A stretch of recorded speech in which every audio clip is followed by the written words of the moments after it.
And there we go, we're live. So good afternoon, everybody. Welcome back to the Don't Stream and Drive Smile Time broadcast. I'm here with my two hosts, really. I'm the guest, so to speak, if you like, with Stephen Healey and John Upton, the Blabbing for Britain team, who are great support to me with the Don't Stream and Drive campaign. And if you're interested in live video and connecting with people on live video, well, then these two people are people you need to connect with on Facebook, on Twitter, and on Smile Time as well. Very knowledgeable about the use of live stream video, particularly on multi-screen platforms such as Smile Time. So we're here today for Don't Stream and Drive Day. This is our second session of the day, and I'm very grateful to both of you for your support and the time that you're giving out to me today. And we're here to talk about Don't Stream and Drive, the day that is running today on March the 2nd, to highlight the dangers of people who use their mobile phone to broadcast live video on a number of platforms that are available now whilst they're behind the wheel of their car.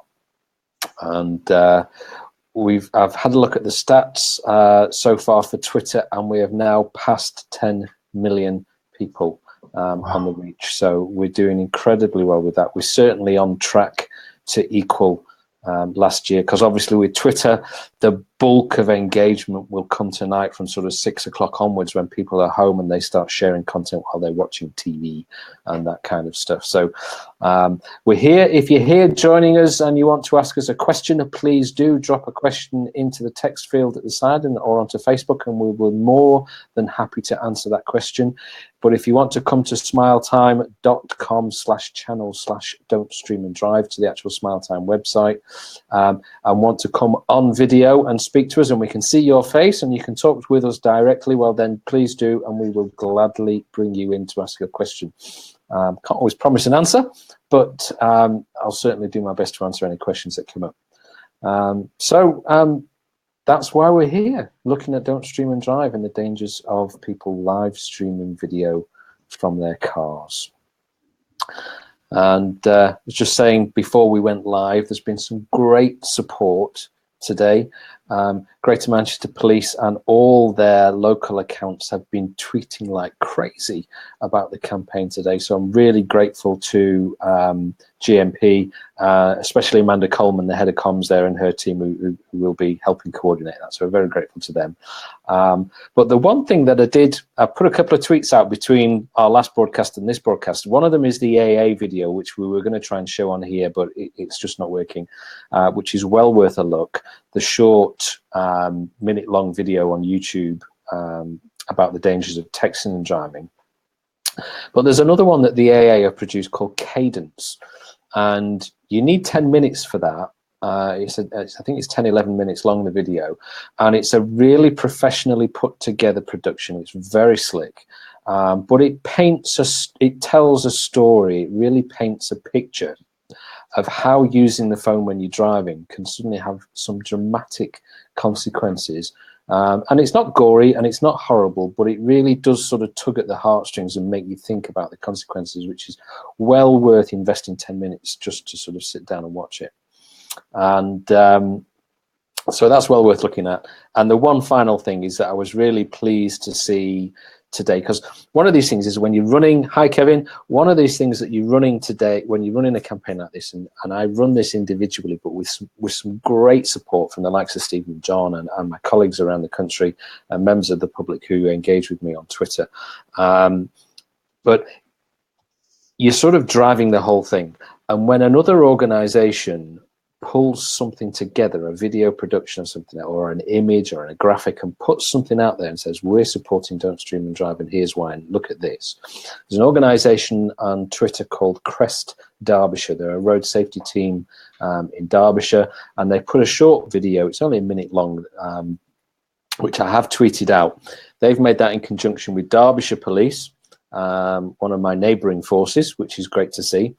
And it shows somebody singing and scoping, and then a collision, and then somebody posting a picture of themselves in a hospital bed with all facial injuries and stuff. And it's very good, but it's solely and completely pointing at Don't Stream and Drive.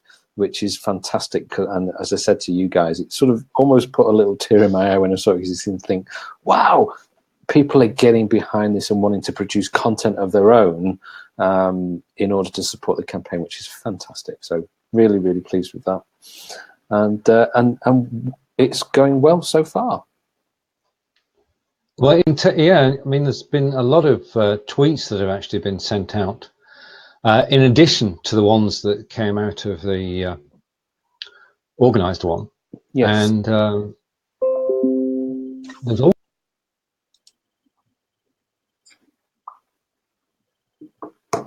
I believe there is a campaign, or it's a campaign at the moment. Yes, there is, because the penalty increases for using a handheld mobile phone whilst driving increased yesterday from £100 and 3 points to £200 and 6 points. So the penalty for using a phone while driving has doubled, which has massive implications for drivers, because it's for drivers of the likes of us three who've been driving for a considerable time. If you've got a clean license with no points on it, 2 strikes of a mobile phone offence and you're out. You'll have accrued 12 points and be disqualified. If you're a new driver, well, then it's 1 strike, because if you accrue 6 points within the first 2 years of obtaining your driving licence, you will go straight back to being a learner driver and have to take your test again. So it has some big implications for people. But there is a national mobile phone campaign running at the moment, which is why there is so much stuff out there at the moment about the phones, because of the penalty increases yesterday. So every force in the country and all the road safety organisations are all pushing information out about the dangers of using phones and texting and driving and checking your emails and driving and streaming and driving. And this campaign, as I said to you guys earlier, it was running April the 8th last year. So we're sort of a month ahead of ourselves with regard to today's date.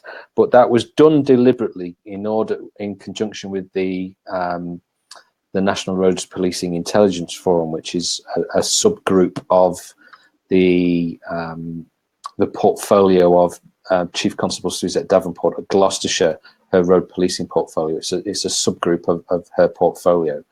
And I coordinated with them to make Don't Stream and Drive Day to Day, because it ties in and dovetails so perfectly with the mobile phone legislation, because it's the same thing. It's a different use of a phone, but it's, as the Thunderclap tweet said, it's the fact that phones, drivers and cars don't mix. And whether you're sending a text, streaming, reading a notification, checking your emails, whatever it happens to be, any of those things are a distraction and can be catastrophic if you've got your eyes off the road and not where they should be looking. Checking your emails, whatever. Hopefully that won't come back to haunt us. I'm talking about the replay that we can hear that nobody else can. If you're watching on Facebook at the moment, then please do press the link above and you can join us on Smile Time, and you can talk to Neil and you talk about Don't Stream and Drive. All that is very good. What I'm going to do, if you take over the floor again, Neil, is I'm going to go out and just change my settings slightly, because I'm aware that I am not perfect. Well, no, I'm not perfect. No, you are perfect. No, but I'm not synchronized. Okay. Okay, so we've got a question there from Kevin. Says there's a couple of things. Actually, Kevin says it's a hot topic at the moment with the new mobile phone in vehicles law. Exactly, that's what we've just been discussing about the penalty increases that came about yesterday. Just historically, Kevin, if you weren't in earlier on, it was really interesting that it went to £200 and 6 points, because the government put the penalty increases out to consultation to the public to get their views and opinions on that. And their preferred option out of the consultation was to increase the fine to £150 and 4 points for car drivers. And at the conclusion of the consultation, when they announced their decision, it came at £200 and 6 points. So they've certainly been affected, I suspect, by the voice of the public replying, and other organisations, one would assume, replying to that consultation and saying it's not enough, it needs to be more. So the next thing you put there is, wouldn't it be good if car makers had a phone slot that disabled the driver's phone when plugged in and engine on? Again, this is something we covered earlier, but I'm happy to go over this again because there are all sorts of complications. If it was a really easy answer, somebody would have nailed this now and be making a lot of money out of it. But it's not an easy answer because no matter what precautions and safety things you put in place, people can disable it.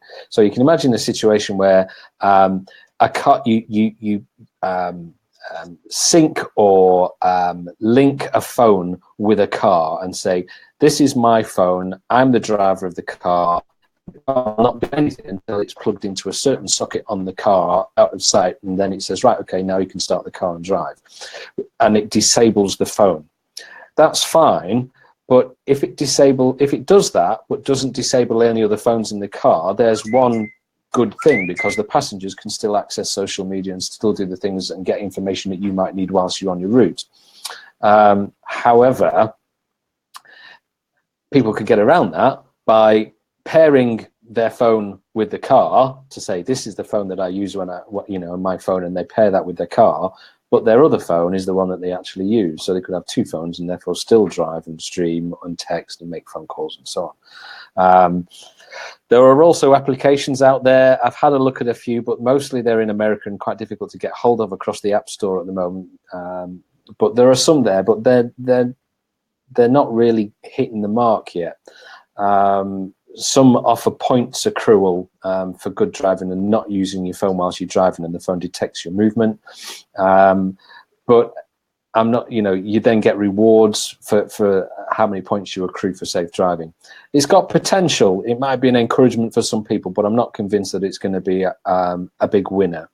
There are also other suggestions that phones in cars just need to be blocked.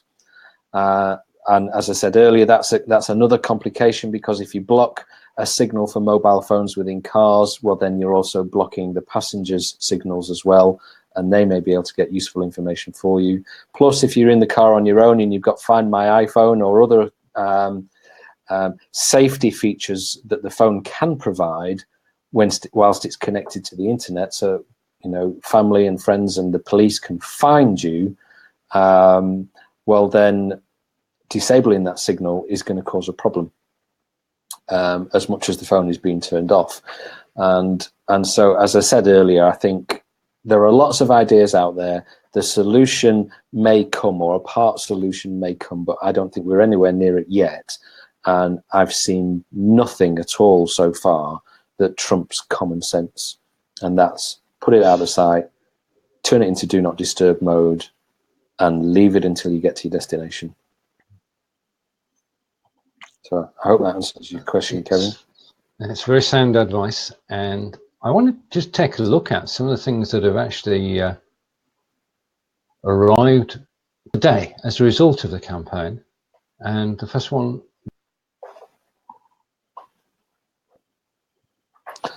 Okay. Trauma patients sustain their injuries through incidents involved. I can't see. What's the percentage, Stephen? What does it say? 34% of our major trauma patients sustain their injuries through incidents involving vehicles. Exactly. I mean, it's quite scary when you start to look at some of the incidents that are happening on our roads, and the percentage of people that are turning into hospital as priority emergency cases that are coming from vehicle collisions. It's quite scary, and as phones become more and more prevalent in our lives, they are an extension of our hand. I mean, the interesting thing is they've become an extension of our hand, and so we're engaged with them all the time, and we're doing things with them all the time. And I yesterday went through the process of putting my phone in the glove box, or the phone compartment, as Think wants us to now call it, which I think is a great idea. So I'm putting this in my phone box, or my phone compartment. And what I have found is that both occasions, both the drive down to where I went and then the drive back home, on both occasions I got out of the car and left my phone in the car. And I locked the car and then had to go back to it, get to my phone, because I'm not thinking that's where my phone is. And that's because it's normally face down on this passenger seat next to me. I'm not looking at it. I'm not doing anything with it, but that's where it is. So it's that change of behavior that sometimes can create a few little difficulties, but worthwhile breaking that habit and getting into that habit. Put it in, take it out. Yeah. But they are an extension of our hand, and isolating ourselves from them, it can be problematic. I'm just going to share this for a second, because David Vaughan, my co-host earlier in the week, every week, Monday, is saying that phones are the devil. That's very succinct, but not quite the point of don't stream and drive. Thank you, David. Yeah, I mean, it is. I mean, we are smiling, which is good, but it is a very serious situation when people do it. Yeah, I mean, if we only have to look, and as I've said all the way through the run up to the campaign, today is about don't stream and drive, but the nuts and bolts of it are phones, drivers, and cars do not mix. And if we look at the Thomas Croker case, Yes, the Thomas Croker case from last year, who, whilst selecting music on his device, driving at 50 miles an hour on a busy A road, and he did not see the stationary traffic ahead of him, and he ran into stationary traffic at 50 miles an hour in a HGV, and he killed 4 people. He was sent to prison, I think, for 12 or 14 years. And you think it's that easy. And worse for Croker was the fact that there was a cam inside his cab. So there's a camera in his cab that's showing him in the cab and showing his forward view. So the footage came out after the court case that showed all of that. It shows that him hitting the vehicles, but also his behavior at the wheel, steering, holding the device, looking down. You can hear the music in the cab and all this sort of stuff, and then bang. And it really is. It's that serious. It's that easy for something to happen. And that's trying to get that message home to people. So as you say, it is, we can laugh and we can smile, but it is a very serious issue. Yeah, just a comment just in from David. He had an incident last night where a car just veered off the road, but thankfully was able to correct back on the road. And that's losing concentration, isn't it? If it's not exactly it. And you look at that, and I mean, in my days when I was on traffic, if I was behind a car and the car started sort of wandering over the centre line and then coming back again and then sort of wandering back over the centre, my immediate reaction would be they're drunk. I've got a potential drink driver here, so let's pull them over and breathalyse them. And absolutely the case that could be the case. Absolutely true that could be the case. But nowadays, you sort of look at that and think, well, okay, they could be wandering across the road because they're reaching into their glove box to try and grab something, or they're talking to their children on the back seat and looking in the mirror or looking over their shoulder, or they're trying to light a cigarette, or they're fiddling with their CD player. And nowadays, they're texting, answering a call, their mind or concentration is somewhere else. And that sort of behavior where people start to veer across the road could be for a whole number of reasons, but certainly includes use of phone for a number of functions. And if you're crossing the centre line and there's traffic coming the other way, it's obvious what's going to happen. Yeah, I mean, David's just completing by saying that because they really did a job on their undercarriage when they veered off the road, and it turns out that they were grabbing their phone, which had slipped onto the floorboard. Yeah. So there was a GIF that one of my colleagues put out yesterday, which is from America. I forget what they call it, but it's a truck, pickup truck type thing, and it's driving down the road, and there's a roadblock.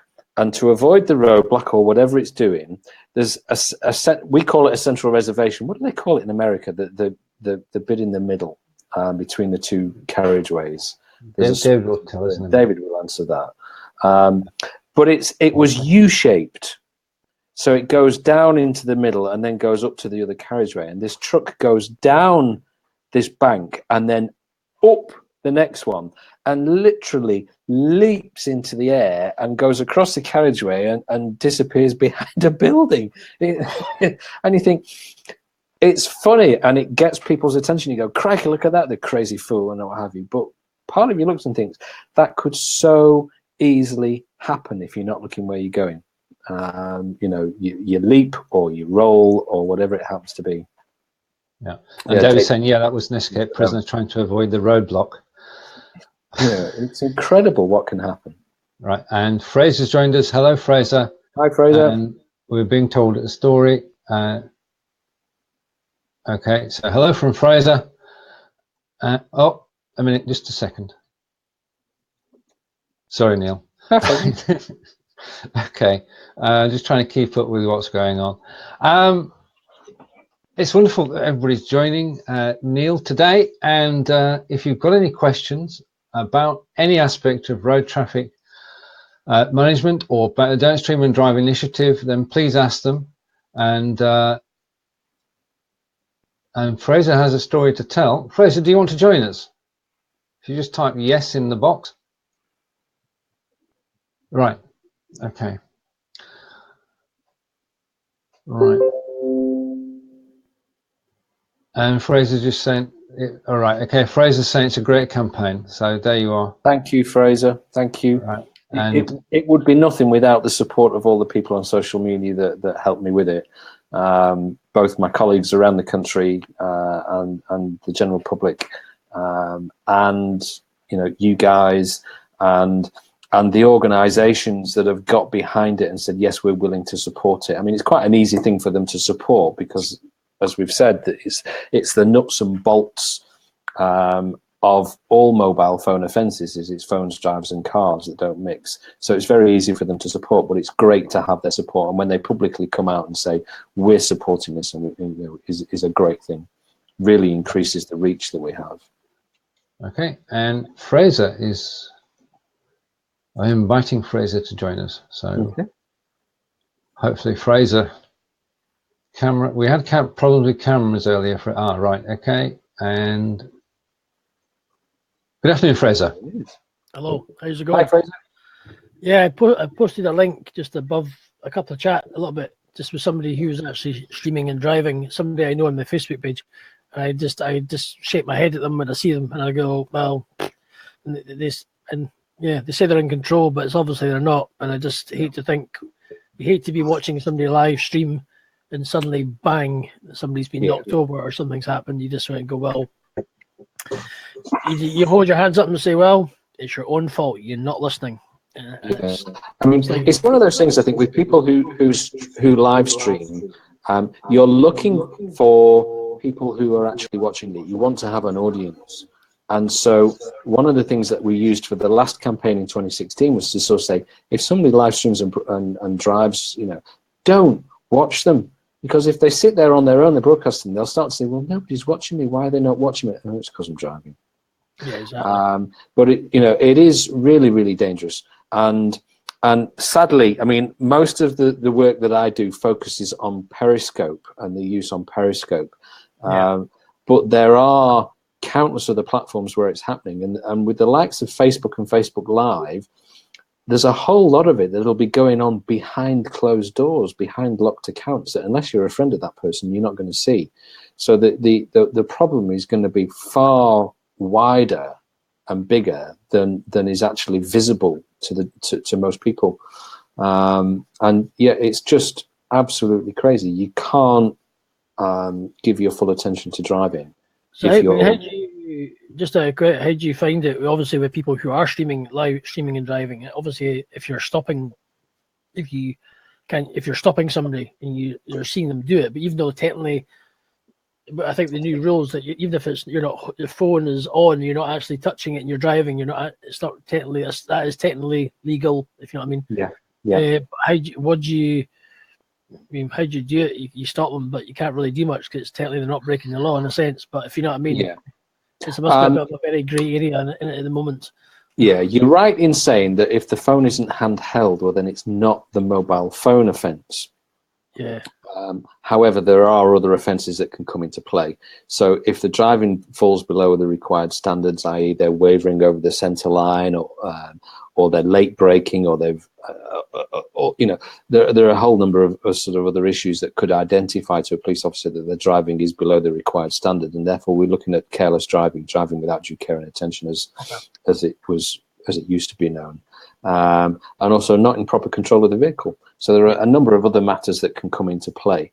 And it is difficult to detect, because we discussed earlier, if you're in a police car and you're behind the car in front of you, and you can see that there's a mobile phone, because a lot of people seem to put them underneath their rear view mirror, and you see this sort of backlit screen lighting up the, you know, from behind the from where the driver is, and you sort of look at all that and you think, well, if you're looking at that from behind, can you tell if they're live streaming, or is it their sat nav, or is it their music, or what is it that's on the screen? So it's quite difficult to detect streaming and driving in the traditional sense using, you know, a patrol car and a police officer.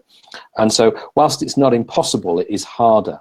But I've sort of argued that we need to start looking at different ways to do this, and we made a good I made a good demonstration of this, and forms part of a lot of the presentations that I do on Don't Stream and Drive, which was because of my activity with this campaign, a lot of people will send me links and say, have you seen this? Oh, it's shocking. And a chap down in London sent me a link and said, you need to have a look at this. And this was, gosh, probably nearly 12 months ago. It was after Don't Stream and Drive Day last year, but basically it was a Periscope video that I saw. I watched it and thought, there's the last year's banner. And I basically looked at the video and thought, this is shocking. This isn't something that I can actually call somebody out and challenge them for and say, look, do you realize how dangerous it is? This person needs prosecuting.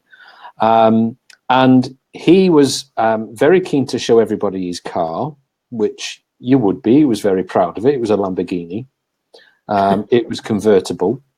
But he was holding his phone. He'd got the top down. He was holding his phone above the windscreen to show where he was driving and what he was doing.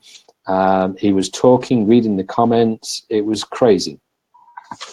I captured that footage in the only way that was open to me at the time, which is quite crude, which was that I played it on my phone and recorded it with my iPad. Ah, right, okay. I took screenshots when he showed his face. I took screenshots of things that he was doing, and then I got in touch with the Metropolitan Police in Hounslow through Twitter. I got some contact details for a chief inspector down there through another follower on Twitter who said, I know the chief inspector, I'll get his email for you, blah, blah, blah. And to cut a long story short, I ended up submitting all that evidence to the Metropolitan Police. They handed it all to a budding, aspiring traffic officer who went off, located this fella, that was quite easy to do, and reported him for the offence. He went to court and pleaded guilty. He was disqualified for 3 months, given a fine. And if you do a Google search for Evening Standard Lamborghini disqualified, it will come up. And so he was prosecuted and disqualified in court for a matter that I provided all the evidence for whilst on my day off over 200 miles away from where the offence was being committed. Wow. So there are different ways of doing it. And so it doesn't have to be a car and a cop. It can be somebody sat at home in front of a computer. There are different, so. Do you find that it's, I mean, obviously with a lot of general news stuff at the moment, you find it's a lot of these things are quite hard to police at the moment because there's maybe there's the I suppose you don't believe what the news says, but there's less police on the streets and less to kind of enforce this. I mean, for example, not just talking about mobile phones, but Edinburgh's just in the cities just set out the new 20-mile-an-hour speed limits, and it's just more how can we really police that? And if there's not many bobbies on the beat, if you know what I mean. So it's how can you really? Is it the stage that's got? I mean, how I mean, is it really that trivial, or you'd rather be out nicking bad guys, if you know what I mean, who are actually the real offenders, rather than worrying about whether somebody's going 22 miles an hour in a 20 zone or something, if you see my point. I think the I can't sort of discuss policing numbers and figures and tactics and stuff like that, but because that'll get me in trouble with the chief, and Don't Shoot Me Drive Day next year will be completely jeopardised. But what is definitely public knowledge and is well known, in the UK, is that police officer numbers across the whole of the UK, England, Scotland, and Wales, have reduced significantly, and the tactics for dealing with road traffic matters or anything else for that, road traffic matters, crime, whatever it happens to be, is that it needs education, it needs awareness, and it needs enforcement. Mm-hmm. And the enforcement side comes with the fear of being caught.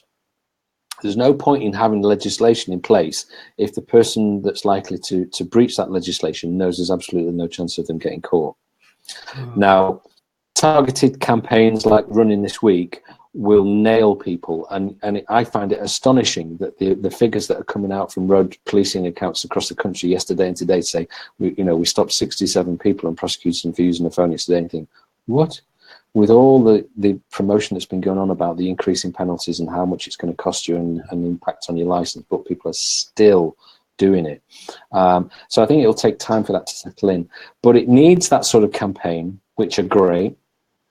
It does carry on 24/7, 365, but it's lesser so because resources are directed to other things, obviously. And so, yes, it is difficult to police because it's with reduced numbers, there's less opportunity for officers to get out and do that sort of proactive work unless it's a dedicated operation. But that doesn't mean that it doesn't happen. It does. Or is it coming?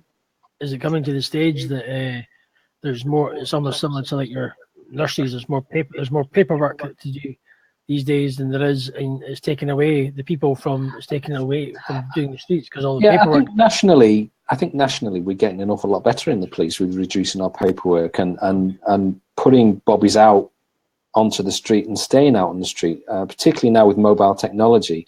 I mean, our force has made a huge leap with mobile technology, and all the response officers now have tablet devices with a keyboard built in, and they can connect to everything and do pretty much all the work they need to do while they're out and about. Which is increasing visibility, but also stops them sort of going out, deal with the job, come back to the NIC, do the paperwork, go back out again. So that's a great leap forward, and I think technology is going to assist us even further with that as we progress into the future. But the fear of being caught is a valuable aspect to the whole sort of collection of options open to us in order to try and enforce the legislation and make people more aware of it. You think this sort of punishment, even though the punishment's just changed, well, say we're using your phone at the wheel with 6 points in your license and obviously a tougher penalty, would it not be better? Well, if you listen to John Gaunt's radio show, somebody was saying would it be more a bit too extreme, or to say if you get caught, you get your vehicle taken off you, or it could be crushed, for example, to make the fine, sort of the punishment more extreme. If you're driving a Lamborghini and you're on your phone and you're caught, and the last thing you want to be is somebody taking your car. I think from a personal perspective, I'm not entirely. There's an awful lot of talk about people say, "Oh, crush it," and all this of it, and I'm far more sort of environmentally friendly than that, and say, why, when we've got a perfectly acceptable, serviceable, working car, should we be crushing it? That's pointless to me. Nice. But the Chris Grayling, the Transport Minister, and one of his junior ministers, more recently at the Police Federation National Roads Policing Conference, they have both made it clear that they believe that using a phone whilst driving needs to be as socially unacceptable as drink driving. I agree with that. I think it needs to be at that state. But if we look at the figures, I don't know if you've got that slide, Stephen, with the figures about the increase in response times. It's really interesting to see that actually using a handheld phone increases your response time significantly more than drink driving. There it is. Thank you, Stephen. So you can see right at the bottom, handheld phone use significantly increases, I think it's 47% increases your response time than if you were at the drink drive limit. Now, on a scale of how much your response time is affected, 46%. On a scale of how your response time is impacted upon on that graph, the bottom one says you're going to get 6 points on your license and a £200 fine. The top one says you go into court, you're going to get a fine, you're going to get court costs and a mandatory disqualification of 12 months, possibly with an extended retest.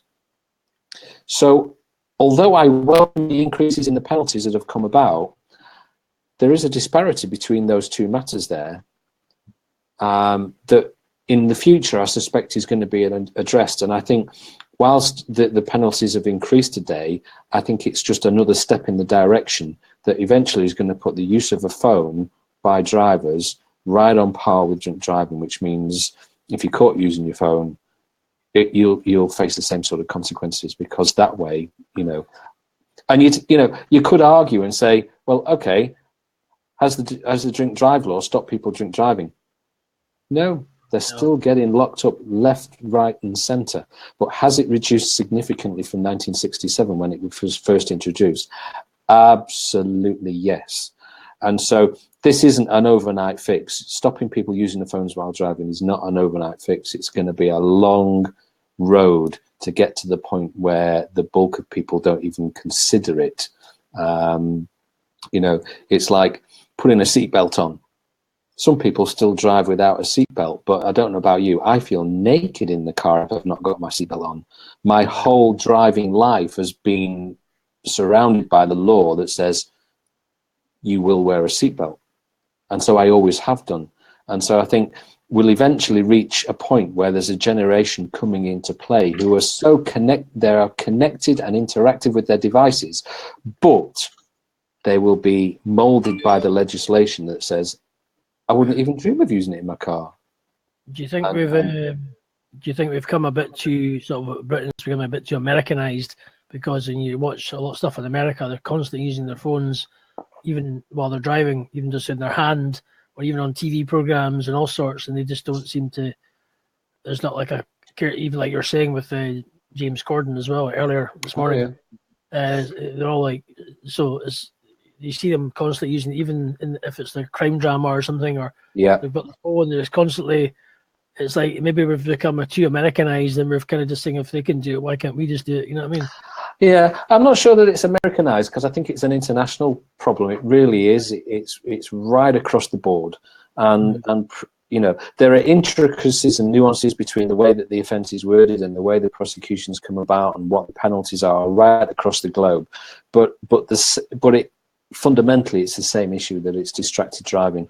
GMB, who had me on live last year talking about Don't Stream and Drive, were really supportive. They had another session yesterday where they went out yesterday morning talking about the dangers of streaming and driving, and highlighted sort of 5 celebrities who had been streaming and driving.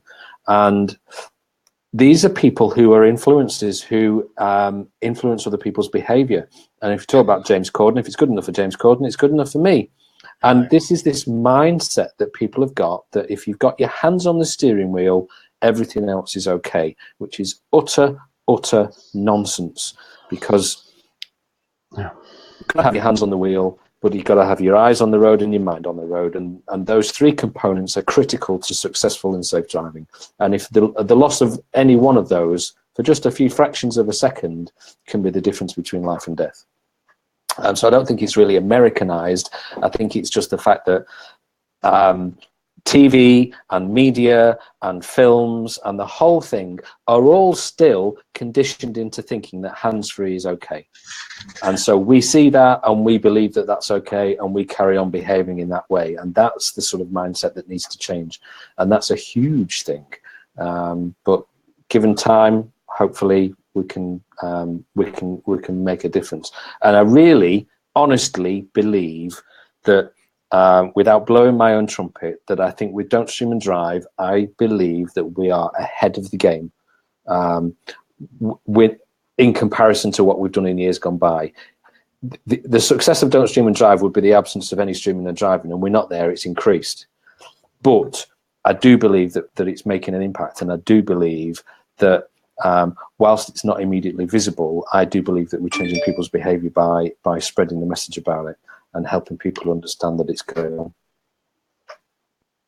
Cool, that's good. Hopefully those okay questions. Thanks, Fraser. No, appreciate it. No.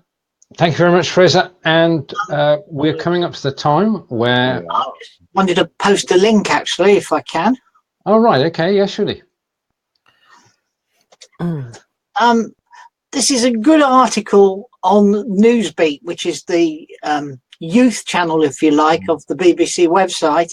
Sadly, the title is most misleading because it says mobile phones, what you can and can't do when. And it kind of implies when you see it that you are able to use your mobile phone at times when in reality, as we've discussed today, they really should not be used at all. But nonetheless, it is quite a good awareness piece on the BBC Youth website. I think it's really interesting, and I think the Newsbeat team often do stuff in a very simple, uncomplicated way, which is not only useful for the youth and young drivers. I think sometimes it's really useful for us older and more mature drivers who can just look at it and go, "That makes sense," as opposed to being in a Q&A format. Actually, can I do this? Yes. Can I do? I will go and have a look at that later and see if there's anything. Yeah. But my advice has always been, turn it off. Well, I've gone away from turn it off because I understand the safety issues and security risks. But I think the Think campaign's idea of turning the glove box into the phone box, the phone compartment, is great. Do not disturb mode. Turn it to silent. No notifications. Ensure it's not paired to your Bluetooth or whatever, and then stick it in the glove box, the phone compartment, and leave it there until you get to your destination. Nothing is so important. No phone call, text message, or anything is more important than taking somebody's life.